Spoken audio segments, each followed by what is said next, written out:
Hyperpigmentation can be really frustrating. It doesn't help that we are bombarded with images of people with impossibly perfect skin tones, but dark spots can make your skin feel blotchy and dull, and it can honestly zap your confidence. The good news is there is some over-the-counter skincare that can really help and can make you feel happy in your skin again. And rather fittingly for this channel, a lot of this skincare is based on nutrients. So a quick hello if you're new here. My name is Fiona and I'm a registered nutritionist with a master's degree in nutritional medicine. On this channel, we talk about nutritional skincare, which is the concept that the food that you eat can be an easy and effective part of your skincare routine. If you haven't already, hit the subscribe button to make sure you're the first to get all the latest science-backed tips. So in this video, we're going to talk about 5 skincare products that can really help with hyperpigmentation. But we're going to do this a little bit differently. Yes, we're going to talk about what you can apply to your skin, but we're also going to talk about how you can make these nutrients work for you from the inside out. So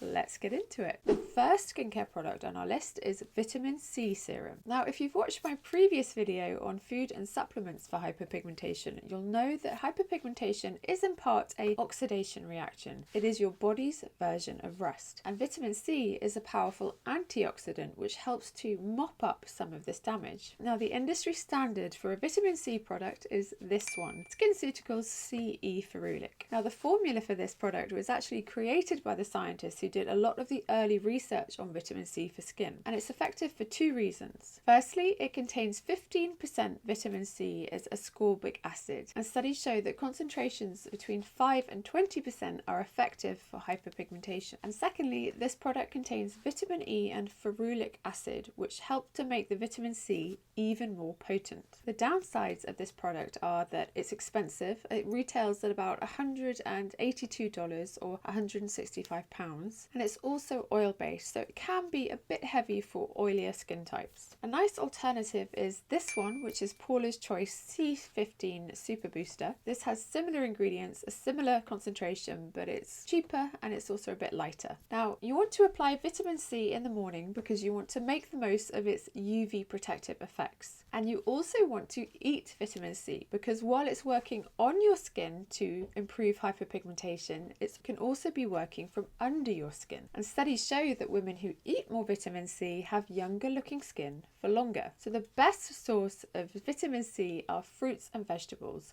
and particularly citrus fruit, berries and bell peppers. So apply your vitamin C serum in the morning and then have some berries with your breakfast to double down on the effect. Moving on to the second skincare product, and this is Niacinamide serum. So niacinamide is a form of niacin or vitamin B3. It crops up a lot in skincare and it's well known for its brightening effects. Now, one study compared 4% niacinamide with an equivalent percentage of a prescription-based ingredient. The results showed that niacinamide had a similar effect at reducing hyperpigmentation and it had way fewer side effects. This product is the most well-known niacinamide serum on the market. Its pros are that it's pretty inexpensive and it also contains zinc, which is another skin nourishing ingredient. Its downside is that it has an arguably unnecessarily high concentration or percentage. And that's because data suggests that concentrations up to 5% of niacinamide are both safe and effective. And yet this product contains 10% and so do lots of other products. I think at this point it's almost as if consumers expect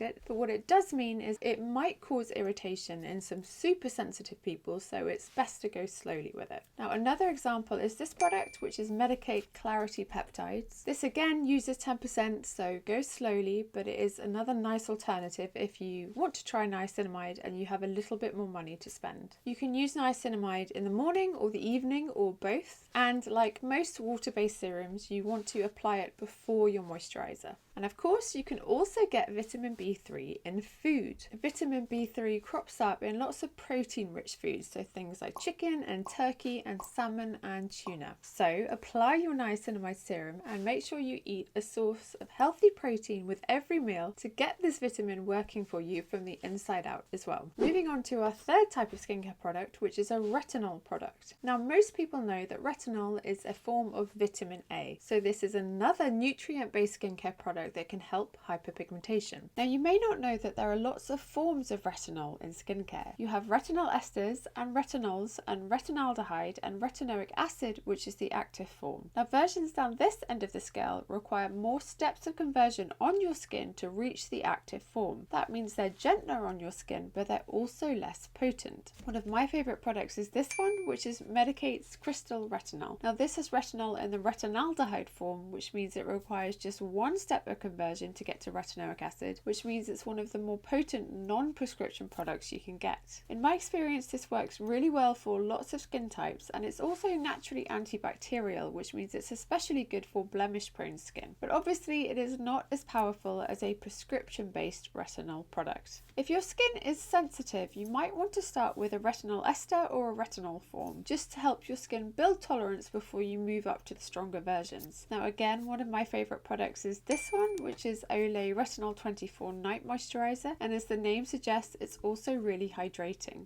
Now all forms of retinol can be deactivated by sunlight, so you want to apply them in the evening and then follow them up with sunscreen the next day, which we will come on to. Now of course you can also focus on retinol in what you're eating. And here's the interesting thing, lots of the foods that contain this anti-aging retinol have fallen out of favour. It's things like butter and cheese and eggs and oily fish and also liver. I think of these as kind of the breakfast foods that your grandmother or your great-grandmother would have eaten. Something genuinely hearty and sustaining to start the day. Now I know most of us are not going to start chowing down on liver, myself included, but you could have a whole egg omelette for breakfast a couple of times a week. You could switch to full fat milk, and you could have kippers for breakfast or sardines on toast. Eating preformed retinol is going to promote youthful looking skin and a more even skin tone from the inside out. The fourth skincare product is lactic acid exfoliants. So lactic acid is one of the gentlest type of alpha hydroxy acids, or AHAs. Now you can get AHAs in high concentrations in chemical peels, and you can get them in lower concentrations as leave-on exfoliants. Now studies show that concentrations of between 5 to 12% lactic acid are effective against hyperpigmentation, and that's a low enough concentration to leave it on. It works by speeding up this sloughing off of old skin cells that have excess pigment in them. Now the ordinary have lactic acid serums of both 5% and 10%, so you could start with a lower concentration one, build up your skin's tolerance, and then move on to the higher concentration one. Again, these are a very cost-effective way to try lactic acid. The downside is that because they have hyaluronic acid in the formula, they can pill a little bit, but that can be avoided by just sort of gently patting them on. And if you have a little bit more money to spend, you could try Sunday Riley's Good Genes. Now again, this has about 5% niacinamide, and it is more expensive, but it is also more cosmetically elegant. It feels like a more luxurious product to use. You can apply lactic acid in the morning or the evening, but it can make your skin more sensitive to the sun, so you must always follow it up with sunscreen. And you can also get lactic acid in food. Although there are no studies looking at lactic acid and hyperpigmentation specifically, we do have studies that show that eating lactic acid and lactic acid bacteria has skin enhancing effects. Good sources of lactic acid and lactic acid bacteria are fermented foods, so things like yogurt and kimchi and sauerkraut. Now I've done a whole video on fermented foods for skin health, so if you want to do a deep dive into this topic, you can watch this video, which I will link up here for you. So apply your lactic acid exfoliant and also get in a serving of fermented foods daily. The final skincare product is sunscreen. So if you have a skin tone where you notice a suntan, you'll know that your body dials up production of melanin in response to UV exposure. So if you have hyperpigmentation or you have dark spots, exposing them to strong sunlight is only going to make them worse. That's why a sunscreen of at least SPF 30 is important if you have hyperpigmentation or you have dark spots. However, I think the internet has induced a bit of sunscreen hysteria, and I've actually had clients who have genuine anxiety if they feel that they haven't applied their sunscreen perfectly. Now this is not necessary. I know that the party line on the internet is that everyone has to wear sunscreen every day, but that is more about the power of creating a habit rather than the actual skin benefit. So there are two things you should know on this. Number one, most national health bodies actually only recommend we wear sunscreen when the UV index is 3 or above. Now where I live in the UK, the UV index rarely gets above 3 from about October to March, and even living in Australia, which has some of the strongest sun in the world, they will have winter days where the UV index doesn't reach 3 or above either. And secondly, wearing sunscreen is just one of several sun protection behaviours, all of which are important. So the others include wearing a wide brimmed hat, wearing sunglasses, staying in the shade where possible, and avoiding going out in the real heat of the day. So yes, wear sunscreen for hyperpigmentation, and you may wish to do it daily, year round, just to build the habit. But you do not need to whip yourself into a state of anxiety over it. Right,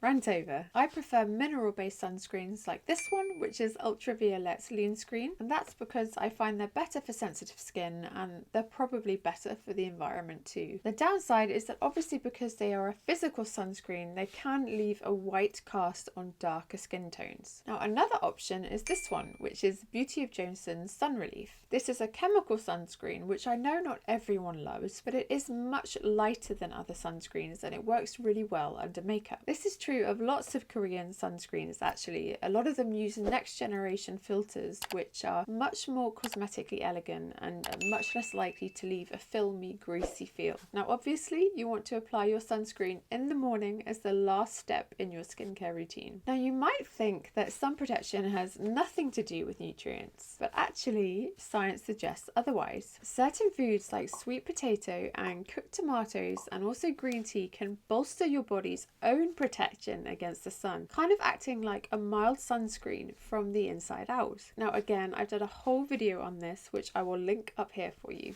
So to sum up, there are some fantastic science-backed products that can really help to combat hyperpigmentation. These include vitamin C serums, niacinamide serums, retinol products, lactic acid exfoliants, and sunscreen. Sunscreen can be used every day depending on where you are in the world and what time of year it is. But you do not need to use all the other products, and neither should you try. Choose one and stick with it for 3 to 6 months before judging if it's working for you. I hope you found that interesting. If you did, you might like another video I've done on nutrients that your skin loves in both skincare and food, which I will link here for you. If you enjoyed this, please consider subscribing, and I will see you next time for another video on nutritional skincare.